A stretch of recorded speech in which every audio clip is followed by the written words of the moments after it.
Hello बच्चों, मेरा नाम है मनीष और आज मैं आप सबको ये बताऊंगा कि कैसे फिजिक्स बोर्ड्स 2021 में आप लोग 90% से भी ज़्यादा नंबर ला सकते हैं।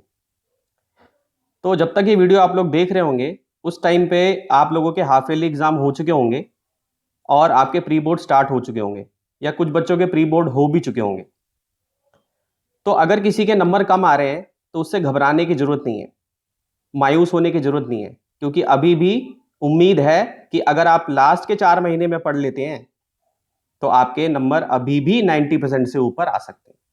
तो मैंने यहाँ पे 90% प्लस का साइन इसलिए बनाया है कि अब चाहे वो नंबर आपके 91 हो, 92 हो, 93 हो, 94 हो, 95 हो, कुछ भी हो सकते हैं। वो डिपेंड करता है कि आपकी रेटिंग कैसी है, लेकिन हर एक एवरेज बच्चा जो है वो 90% से ऊपर नंबर ला सकता है। ठीक, तो उसके लिए अब ये जो वीडियो है बहुत लोगों ने बनाई हुई है, लेकिन ये वीडियो कुछ खास है, इसलिए इसको पूरा आप लास्ट तक देखना, क्योंकि ये गोल्डन स्ट्रेटजी है। इसमें मैं आपको प्रूफ भी बताऊंगा कि एक्चुअली में क्यों हम यही स्ट्रेटजी फॉलो करके नंबर ला सकते हैं। तो इस पूरी वीडियो को कंप्लीटली आप लोग देखिएगा, तभी आप लोगों को पूरा नॉलेज मिलेगा कि हम किस तरीके से पढ़ाई करें जिससे हमारे फिजिक्स में 90% से ऊपर नंबर आ सके। ठीक है, तो सबसे पहली चीज जो है, जो सबसे पहली रिक्वायरमेंट है, वो ये है कि आपको अपने आप पर ही भरोसा करना पड़ेगा। मतलब आपको खुद पे ही भरोसा करना पड़ेगा कि हाँ, मेरे भी नंबर आ सकते हैं 90% से ऊपर। ठीक है, तो सबसे पहली चीज ये, क्योंकि इंसान का जो भरोसा होता है ना, वही रियलिटी बनता है बच्चों। अगर आपको अपने ऊपर भरोसा ही नहीं है, आप अभी भी सोचोगे यार मेरे तो आ ही नहीं सकते नंबर, जो है मैं तो ला ही नहीं सकता नंबर, तो फिर नहीं आएंगे नंबर आपके। तो पहली चीज जो है वो है कि आपको अपने ऊपर भरोसा करना पड़ेगा। ठीक है, चलो ये पहली चीज पूरी हो गई, सबके पास होती है भाई, हर आदमी भरोसा कर सकता है ना। चलो, तो सबसे पहली चीज तो हो गई आपकी। अब आते हैं दूसरी चीज क्या है। तो इसमें जो दूसरी चीज है वो ये है कि एनसीईआरटी की जो फिजिक्स बुक है ये सबसे ज्यादा इंपॉर्टेंट। क्यों इंपॉर्टेंट है? क्योंकि सीबीएसई बोर्ड जो पेपर बनाता है वो एनसीईआरटी बुक का इस्तेमाल करता है। हमारी गवर्नमेंट की बुक है एनसीईआरटी। हमारे सबसे अच्छे प्रोफेसर, जो हमारे इंडिया के टॉप मोस्ट प्रोफेसर हैं, उन्होंने ये किताब लिखी है। तो इस किताब में कुछ तो बात है। ठीक है बच्चों, तो आपको सबसे पहले एनसीईआरटी बुक जो है फॉलो करनी है पूरी, और कोई बहुत बड़ा टास्क नहीं है कि आप इसको खत्म नहीं कर सकते हो। ठीक है, तो मैं आपको प्रूफ दिखाऊंगा कि क्यों एनसीईआरटी ही फॉलो करनी है। तो ये मेरे पास एक पेपर है, सेट 2019, पहला सेट है। ये मैंने इसकी एनालिसिस करी हुई है। आप लोग अपनी एनसीईआरटी बुक खोलकर पेज नंबर के साथ देख सकते हैं, मैंने हर एक क्वेश्चन पे लिखा हुआ है। ठीक है, जैसे ये पहला क्वेश्चन है, इसमें पेज 381 से उठाया हुआ क्वेश्चन है, पेज 487 से उठाया हुआ है, पेज 251 से उठाया हुआ क्वेश्चन है, यानी जो ऑब्जेक्टिव टाइप क्वेश्चन बना आपको ये पेज 251 पे मिल जाएगा। पेज 400 पे बनाया हुआ क्वेश्चन है, पेज 400 से उठाया हुआ क्वेश्चन है, ये भी मिल जाएगा। फिर ये भी आपको पेज 488 पे मिल जाएगा। तो इस तरीके से हर एक पेज पे मैंने एनसीईआरटी और सीबीएसई प्रीवियस ईयर ओल्ड जो भी क्वेश्चन जो रिपीट हुए हैं उन सबके बारे में क्वेश्चन के सामने सामने लिखा हुआ। जैसे यहाँ पे पेज 34 एनसीईआरटी से आया, सिंपल फॉर्मूला बेस्ड है। ये भी एनसीईआरटी का ही है। ये पेज 395 का है, ये 329 का है, ये फिल इन द ब्लैंक से पेज 18 से आया हुआ है। ठीक है, ये 3.18 ए क्वेश्चन है एनसीईआरटी का। ठीक है, ये एनसीईआरटी एग्जाम्पलर से आया है, लेकिन एनसीईआरटी एग्जाम्पल में भी आया और ये सीबीएसई स्पेशल में भी 2018 में पूछा हुआ क्वेश्चन। ये एनसीईआरटी 477 से आया है। तो इस तरीके से हर एक पेज पे मैंने लिखा हुआ है। आप चाहें तो उसको अपनी एनसीईआरटी ओपन करके, आपके पास जो भी रेफरेंस बुक है उसमें आप देख सकते हैं, पुराने जो क्वेश्चंस हैं वो आपको मिलेंगे जो मैंने लिखे हुए हैं। तो इस तरीके से मैंने हर एक क्वेश्चन में अपना जो इनपुट है वो डाला है कि किस पेज से ये क्वेश्चन उठाया हुआ है। ये देखिए, तो इस तरीके से आप पूरे का पूरा पेपर आप देखेंगे, पूरे का जो पूरा पेपर है, ठीक, प्रीवियस ईयर एनसीईआरटी और प्रीवियस ईयर क्वेश्चन से भरा हुआ है। अब यहां पर देखिए, इस क्वेश्चन में मैंने -2.5 लिख दिया है, क्योंकि मैंने जो वीडियो बनाई है इसमें मैंने साफ साफ लिखा है कि 90% प्लस मार्क्स बोले। मैं ये नहीं कह रहा कि आप सारी चीजें बिल्कुल हो गई, मतलब एक आध दो नंबर का होता है, थोड़ा बहुत होता है, जो कि नहीं मतलब एग्जैक्टली आपको मिलेगा। लेकिन अगर आपने समझ के पढ़ा है एनसीईआरटी को तो आप उसको पूरी तरह से समझ सकते हो। ठीक है, उस क्वेश्चन को पूरी तरह से समझ सकते हो और उसको अटेम्प्ट कर सकते हो, उसको पूरा आप सॉल्व कर सकते हो। ठीक है, तो ये देखिए, ये पूरा मैंने ये सारा आपको, अब आप इसको स्क्रीनशॉट लेकर या इसको रोक कर पेज नंबर के साथ आप देख सकते हैं। ठीक है, तो अब आप लोगों को भरोसा हो गया होगा कि एनसीईआरटी पढ़ना कितना जरूरी है। ठीक, तीसरी रिक्वायरमेंट क्या है? तीसरी रिक्वायरमेंट ये है कि अगर आप लोग ये सोच रहे हैं कि केवल बस एनसीईआरटी हमने कर लिया, बस केवल एनसीईआरटी केवल कर लिया तो क्या हमारे आ जाएंगे नंबर 90% से ऊपर जो है, तो बेटा थोड़ा सा आप लोगों को थोड़ा सा एक्स्ट्रा और करना पड़ेगा। क्या एक्स्ट्रा पढ़ना पड़ेगा? सीबीएसई के प्रीवियस ईयर पेपर करने पड़ेंगे। क्यों प्रीवियस ईयर पेपर करना जरूरी है? क्योंकि जिस भी एग्जाम की आप तैयारी कर रहे हैं, चाहे कोई भी एग्जाम हो आपका, उसके लिए आपको ये तो देखना पड़ेगा ना कि किस लेवल के क्वेश्चन पूछे जा रहे हैं, किस टाइप के क्वेश्चन पूछे जा रहे हैं, किस तरीके से क्वेश्चन पूछे जा रहे हैं। तो इसलिए प्रीवियस ईयर तो करने ही पड़ेंगे आपको। तो अगर आप पिछले 10 साल के पेपर कर लेते हैं तो 85 to 90 मार्क्स आसानी से आपके आ जाएंगे, केवल पिछले 10 साल के कर लेते हैं। ठीक है, अब कोई बच्चा कहेगा सर मेरे से तो एनसीईआरटी भी नहीं पढ़ी जा रही, तो मत पढ़ो आप। अगर आपको केवल पास ही होना है या 70-80% ही नंबर लाने के, 70-80% मेरे नंबर आ जाए, तो केवल आप 10 साल के पेपर कर लो, बहुत सारे क्वेश्चन रिपीट होते हैं, आपके इजीली आ जाएंगे 80% नंबर। फिर आते हैं कि अगर कोई बच्चा 20 साल के कर ले, तो 20 साल के अगर कोई बच्चा कर लेता है, मैंने अपने स्टूडेंट्स को कराया है और मेरे स्टूडेंट्स के नंबर आए हैं 95, 97, 92, 93 आए, मेरे कोचिंग में हमेशा बच्चों के नंबर आते रहे।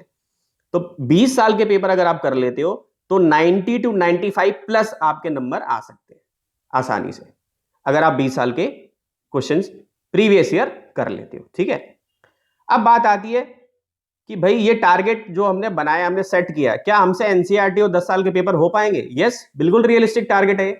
अगर आपके 4 मंथ बचे हुए हैं, अगर आप अक्टूबर नवंबर में ये वीडियो देख रहे हो, तब भी आपके पास इतना टाइम है कि आप आसानी से कर सकते हो।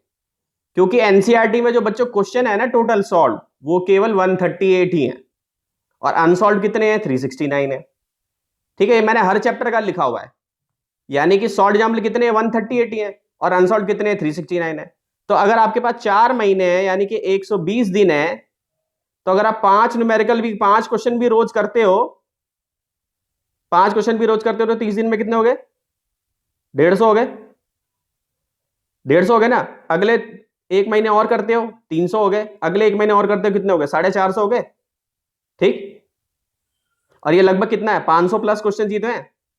टोटल कितना आ रहा है इनका? 500 प्लस ही आ रहा है। तो देखोगे आप 3 महीने में ये सारा कर लोगे, ये कोई बहुत बड़ा टास्क नहीं है। 4 महीने में करना या 3 महीने में करना कोई बहुत बड़ा टास्क नहीं है।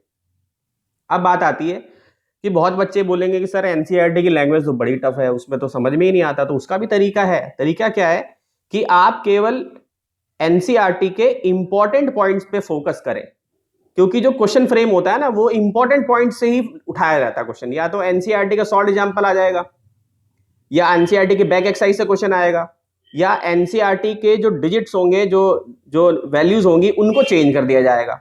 तो अगर आपने समझ के पढ़ा है, आपको तरीका अगर आता है, तो आप उसको सॉल्व कर लोगे इजीली, कोई उसमें मुश्किल नहीं होने वाली है। तो जैसे मैंने यहाँ पे देखो ये स्क्रीन पे एक छोटा सा पार्ट लिया है, तो अब देखो आप सब चीज जो लिखी हुई है, इसमें जो मैंने अंडरलाइन किया है थोड़ा सा टेढ़ा करके लिखा हुआ है, थोड़ा सा टेढ़ा है, थोड़ा सा टेढ़ा करके लिखा हुआ है, तो ये इंपॉर्टेंट चीज है। ठीक है, पूरी एक चैप्टर एनसीईआरटी का 17-18 पेज में खत्म हो जाता है। 17-18 पेज में का ही होता है पूरा। एक कौन सा बहुत बड़ी चीज है? एक रीडिंग मारने में आपको मुश्किल से 2-2.5 घंटे लगेंगे, पूरी एक रीडिंग हो जाएगी आपकी। कोई बच्चा चाहे तो 1 घंटे में भी उसको रीड कर सकता है। ठीक है, तो ये इंपॉर्टेंट पढ़ लिया आपने। फिर इसके बाद देखो ऐसे पता चलेगा आपको, तो आपको हाइलाइटर रखना है, हाइलाइटर या मार्कर रखना है, और उस मार्कर से अपनी एनसीईआरटी में खुद ही अपना अंडरलाइन कर लेना। ठीक है, अब देखो जैसे ये एक मैंने स्क्रीन पर लाया हुआ है, जिसमें कि ये इंपॉर्टेंट चीज है। ये इंपॉर्टेंट चीज क्यों है भाई? क्योंकि देखो सारी चीजों में ये अलग फर्क, इसका अलग दिख रहा है, और अलग फर्क दिखाई दे रहा है कि भाई ये चीज थोड़ा अलग करके थोड़ी सी लिखी हुई है, तो यानी कि ये इंपॉर्टेंट चीज है, ये आपके नोट्स में आनी चाहिए, आपको हाईलाइटेड हो। अगर आप लिख भी नहीं सकते तो एनसीईआरटी में ही हाईलाइट कर लीजिए इसको। देखो जैसे ये हाईलाइट कर लिया, तो हाईलाइटर यूज करिए। ठीक, अब जो क्वेश्चन आते हैं, तो क्वेश्चन जो आते हैं उसमें आपको ग्राफ पूछा जाएगा, आपसे डेफिनेशन पूछी जाएगी, आपसे यूनिट पूछी जाएगी, आपसे डिफरेंस पूछा जाएगा, आपको बोला जाएगा आइडेंटिफाई करो। डिवाइसेस पूछी जाएंगी, जैसे ट्रांसफार्मर क्या होता है भाई, उसकी वर्किंग क्या है। एसी जनरेटर पूछा जाएगा। ठीक, ट्रांसफार्मर, पोटेंशियोमीटर, व्हीटस्टोन ब्रिज। तो ऐसे 15-16 डिवाइसेस हैं जो कि अच्छी तरीके से आपको आनी चाहिए, जिसमें से 3-4 डिवाइसेस तो हमेशा आते ही आते हैं। ठीक, उसके बाद रीजनिंग बेस्ड क्वेश्चन आएंगे कि भाई ये फिनोमेना क्यों हो रहा है, लॉ पूछा जाएगा, रूल पूछा जाएगा, या आपको दो फॉर्मूले के बीच में उसका डेरिवेशन पूछा जाएगा, ठीक है, यानी कि डेरिवेशन आएगा आपको, ठीक है। फिर आएगा न्यूमेरिकल आएगा। अब बहुत बच्चों का दिक्कत ये रहता है कि सर मेरे से तो न्यूमेरिकल होती ही नहीं है, हम तो कर ही नहीं पाते न्यूमेरिकल। कोई बात नहीं, घबराने की जरूरत नहीं है, क्योंकि जो न्यूमेरिकल आने वाला है वो एनसीईआरटी का ही होगा। तो अगर आपने उसको इतने भी क्वेश्चन को करा हुआ है तो आपसे बन जाएंगे। कोई बच्चा कहता है सर मैं तो बहुत ज्यादा न्यूमेरिकल लगा ही नहीं पाता, मेरे से तो हो ही नहीं पाते न्यूमेरिकल, कोई बात नहीं, घबराने की जरूरत नहीं है, ठीक। क्योंकि कुछ न्यूमेरिकल तो बिल्कुल फॉर्मूला आएंगे, डायरेक्ट आएंगे, और एनसीईआरटी में जो चीजें हैं बहुत समरी भी पीछे दी हुई है, तो उसमें समरी में भी सारे फॉर्मूले आपको मिल जाएंगे इजिली, ठीक है। कुछ तो क्वेश्चन बिल्कुल फॉर्मूला के आते हैं, मतलब डायरेक्ट फॉर्मूला आते हैं। अगर आप मान लो उस केवल फॉर्मूला भी लिख देते हो, केवल फॉर्मूला आपने लिख दिया, तो मार्किंग स्कीम के हिसाब से आपको मिल जाएगा मार्क, क्योंकि फाइनल आंसर के अलग नंबर हैं, स्टेप लिखने के अलग नंबर हैं, तो मार्किंग स्कीम के हिसाब से आपको नंबर मिल जाएंगे। अगर आपने फॉर्मूला भी सही लिख दिया तो मिल जाएगा नंबर आपको। अब आते हैं कि जो थ्योरी है, यानी कि जो 70 नंबर का जो पेपर होगा आपका, 30 नंबर तो प्रैक्टिकल के होंगे, उसमें से जो थ्योरी है 52 प्लस मार्क्स की होती है, थोड़ा बहुत 1-2 नंबर आगे पीछे हो सकता है, और 18 नंबर के ही न्यूमेरिकल होते हैं। बहुत बच्चों को यही नहीं पता कि भाई न्यूमेरिकल कितने आते हैं, इतने ही आते हैं बच्चों न्यूमेरिकल, जो है ये परसेंटेज ही रहती है हमेशा, ठीक है। अब थ्योरी में क्या क्या क्वेश्चन बनेंगे, ये बनेगा, ये बनेगा, रीजन बनेगा, आइडेंटिफाई करो, डिवाइस बताओ, डेफिनेशन बताओ, यूनिट पूछो, हाईलाइटर, ओ सॉरी हाईलाइटर से तो मार्क करना आपको, ये डिवाइस हो गया और ये डिफरेंस हो गया, आइडेंटिटी हो गया, आपकी आइडेंटिफाई करना हो गया, ठीक। तो इन्हीं चीजों पे क्वेश्चंस बनेंगे जिसमें मैंने ये टिक किया हुआ है, ठीक है। इन्हीं पे क्वेश्चंस बनेंगे, थ्योरेटिकल क्वेश्चंस बनेंगे जिसमें कि आपको लिखना होगा। बाकी जो दूसरा होगा उसमें आपको न्यूमेरिकल सॉल्व करना होगा, तो न्यूमेरिकल से भी डरने की जरूरत नहीं है, क्योंकि जो न्यूमेरिकल का फॉर्मूला है वो भी अगर आप लिखते हो तो उसके भी आधा एक नंबर आपको मिलेंगे, ठीक है बच्चों। तो इसलिए डर अपने अंदर से निकाल दो, और अभी से भी अगर पढ़ाई कर देते हो, अगर अभी से भी आप पढ़ लेते हो, तो गारंटी देता हूं कि ये वीडियो देखो, इसको फॉलो करो, और फिर आप कहना, पूरा फॉलो करके तो देखो, एक बार पूरा फॉलो करके पढ़ के देखो, फाइनल एग्जाम दे के देखो, फिर आप देखना कि मैंने मनीष सर ने क्या बोला, ठीक है बच्चों। अब एनसीईआरटी को पढ़ने का क्या तरीका है कि लैंग्वेज बहुत टफ है तो आप डिक्शनरी यूज कर सकते हो, डिक्शनरी यूज कर सकते हो, ठीक है। उससे आपको क्या है कि कोई कोई लैंग्वेज थोड़ा सा आपको टफ लगा, आपने उसका मीनिंग देख लिया। अब पढ़ना कैसे, ठीक है, ये तो आपने पढ़ लिया, अब उसको पढ़ने के बाद उसको याद कैसे करना है।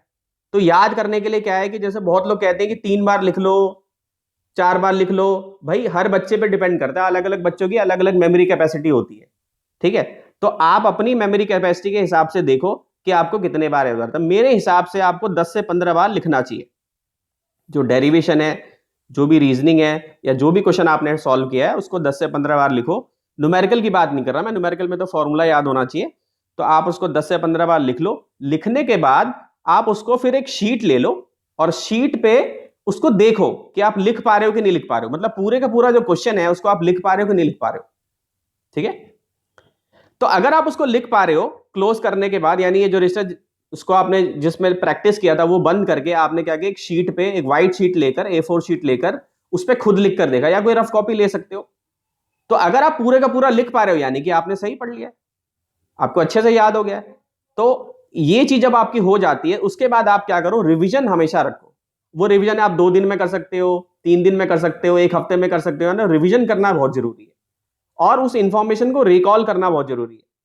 जैसे हम कोई मूवी देखते हैं ना, मूवी में हमें याद रहता है सारी चीज, अच्छा ये ऐसे था, ये ऐसे था, तो ऐसी हर चैप्टर से, मान लो आपने इलेक्ट्रिक चार्जेस इन फील्ड पढ़ा, तो उसमें आपने देख लिया अच्छा जी ये कॉन्सेप्ट, उसमें एक चार्ज का कॉन्सेप्ट है, तो क्वांटिटेशन ऑफ चार्ज उससे कनेक्टेड है, फिर चार्ज से फील्ड निकलती है, फिर उसमें इंडक्शन होता है, ठीक है, इंडक्शन ऑफ चार्ज हो गया, फिर इलेक्ट्रिक फील्ड का कॉन्सेप्ट हो गया, समझ रहे हो। तो इस तरीके से एक एक चीज का जो उसका जो मेन थीम है ना, ठीक है, उसकी मेन थीम आपको पता होनी चाहिए।